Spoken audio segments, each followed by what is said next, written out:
Phone tapping హేయమైన చర్య అని చెప్పారు TPCC chief Mahesh Kumar Goud. Phone tapping తో తమ కదలికలన్నీ కూడా గత పాలకులు ట్రాక్ చేయించారని విమర్శించారు. ఫోన్ ట్యాపింగ్ కేసులో వాస్తవాలు బయటకు వస్తున్నాయని, ఎల్లకాలం తామే అధికారంలో ఉండాలని బీఆర్ఎస్ ప్రభుత్వం ఫోన్ ట్యాపింగ్ కు పాల్పడిందని ఆరోపించారు. 2018 ఎన్నికల్లో కాంగ్రెస్ ఓటమికి ఫోన్ ట్యాపింగే కారణమని విమర్శించారు. 2022 నుంచి కాంగ్రెస్ నాయకుల ఫోన్ ట్యాపింగ్ జరిగిందని, 650 మంది కాంగ్రెస్ నాయకుల ఫోన్లు ట్యాపింగ్ చేశారని ఆరోపించారు. ప్రజాస్వామ్యాన్ని అవహేళన చేసేలా గత ప్రభుత్వం వ్యవహరించిందని, ఖచ్చితంగా తప్పు చేసిన వారికి శిక్ష పడాల్సిందేనని TPCC chief Mahesh Kumar Goud demand చేశారు.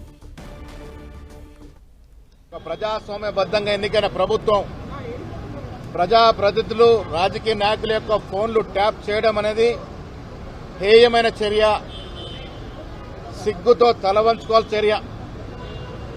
ఇలాంటి హేయమైన చర్యకు పాల్పడిన బీఆర్ఎస్ ప్రభుత్వం, ఆనాటి ముఖ్యమంత్రి కేసీఆర్, కేటీఆర్లు సిగ్గుతో తలవంచుకునే విధంగా జరిగినటువంటి కార్యక్రమం ప్రజాస్వామ్యాన్ని, రాజ్యాంగాన్ని అవహేళన చేసే కార్యక్రమం.